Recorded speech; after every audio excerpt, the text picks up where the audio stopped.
Hey guys, welcome back to my channel. So in today's video, I'm actually going to be doing a product review and a demo for you guys, and it's actually on a foundation that it's not really new, but it's new to me. I just picked this up about 2 weeks ago, and it is the Rimmel Stay Matte Foundation. I will give you guys a close-up, and I am holding up 2 shades here because I'm gonna get into that a little bit later, but I do need to mix shades. So this is a foundation that I was so excited to try because I heard so many good things about it. A lot of you guys are requesting on Instagram for me to review this. You thought, oh, I almost dropped it. You told me that if I tried it, I would absolutely fall in love with it. And you guys never let me down. I have so many good things to say about this foundation. So what I'm gonna do is just go over some specs, and I'm also gonna show you guys a demo, what it covered on my face. I have a huge honking pimple on the left side of my face right now, and you guys will see that it covered it up like a dream. So you can pick this up basically at any drugstore. They have it at Target, CVS, Rite Aid, pretty much anywhere. It is cheapest at Target. It was only $4.99, and it comes with the standard 1 fluid ounce, so that's perfect. It's extremely affordable, and I do have to say that a little bit goes an extremely long way. So $4.99 for a foundation that you only need a little tiny bit of to cover all your imperfections,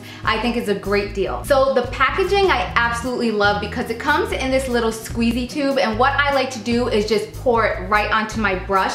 It has a very thick consistency to it, which kind of scared me in the beginning because I am not for those type of foundations that feel like a mask on your face. For example, if any of you guys have tried the Color Stay Foundation by Revlon or the Color Stay Whipped, which I did love for a period there, I'm not gonna lie to you guys, but I stopped using it because it felt so mask-like on my face. And a lot of people compare the texture of this to that Color Stay Whipped because it's really a mousse, but this is not that dense, I would say. You don't feel it on your face at all. It is very lightweight. It does not clog my pores at all because that was also something that I was a little bit afraid about. Since it does have that thicker type of texture, the coverage of this stuff, you guys, is unbelievable. I'm gonna roll the demo now so you guys can see everything that it covered on my face. I have a lot of imperfections going on. The camera does wash out some of the redness and the hyperpigmentation on my face, but trust me, you guys, it covers absolutely everything. And this foundation is actually very buildable, but I'm telling you guys that since it gives so much coverage off the bat, I don't even need to build it up. A lot of foundations I will go in with a second layer, or I will spot treat, you know, any redness or pimples that I may have on my face, but with one even layer all over my face, it covers absolutely everything. So the shine control is amazing. The longevity is amazing. I have worn this for about 9 hours, and it looks the same way at the end of the day as it did when I first put it on. And 2 things that I absolutely love about this foundation. Number 1, it does not emphasize pores, because a lot of you guys know that if a foundation emphasizes pores on me, that's a no-go. I will throw it out because I'm really into that flawless airbrushed look, and if my pores are showing, that just really turns me off. So this does not emphasize pores, which I am so happy about. And the finish, I actually forgot to mention to you guys that it dries to like a matte satin type of finish. It's matte, but it's not overly matte where it looks too fake. I feel like this is perfect for everyday use because it's a satin matte finish, and because of that finish, I actually don't even need to set this with the powder, and I very rarely say that about any foundation. I have combination oily skin. Now that we're getting into a little bit of warmer weather, I definitely have skin that's more on the oily side, and with that being said, I do not need to set this because it actually dries to kind of a powder finish on my face, and it is what I'm wearing on my face today. If I get any questions, I did mix 2 shades, which are True Ivory number 103 and True Beige number 203. I want to mention that I definitely only recommend this for oily or combination skin.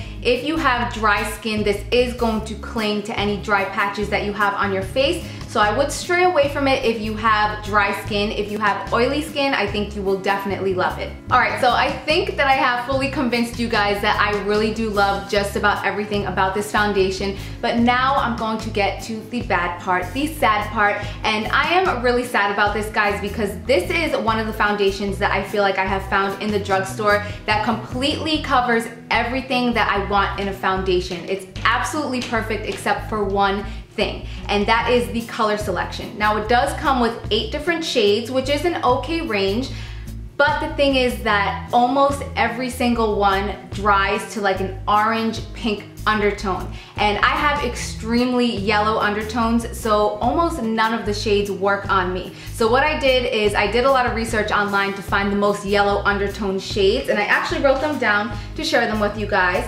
And those are True Beige, True Ivory, and Sand. Those are said to have the most yellow undertones. Now, those were either too light or too dark on me. So what I did is I bought two of them, the lightest one and the darkest one with yellow undertones, and I mixed them on my brush, and I'm wearing it today. And even with that being said, even though those are supposed to be the most yellow undertone ones, it still dried to like an orange pinky undertone to me. And it looks okay on camera right now. I know that no foundation is gonna be a perfect match 100%, but when I look out in the daylight with a mirror, it looks kind of ridiculous because I just have this orange pink face and a yellow neck and body. So I am so sad about that because I'm telling you guys, I tried like 5 of the different shades. I was trying to find one shade that had a yellow undertone, and I was like, all right, this doesn't look that yellow. Let me mix some of the other yellow undertone ones, and every single one dried to like an orange pink undertone. So if you have pinky undertones or more orange undertone, maybe you will find a perfect match for you. If you have more golden or yellow undertones, sadly, I do not think that you will find a match for you, which is so sad because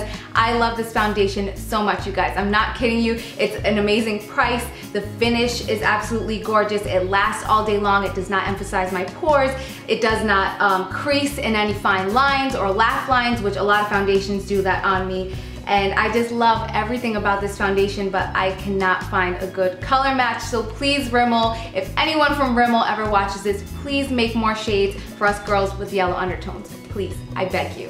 With that being said, I did decide to try out the Tarte Amazonian Clay Foundation simply because I loved this foundation so much that I was like, I need to find this. I need to find this in a shade that works for me. So I don't think that there's any other drugstore foundations out in the market right now that really are similar to this. Maybe the Revlon Color Stay Whipped because it's mousse, but that comes in a jar. It has a completely different feeling on the face. So maybe the Maybelline one. I think Maybelline makes like a air whipped mousse.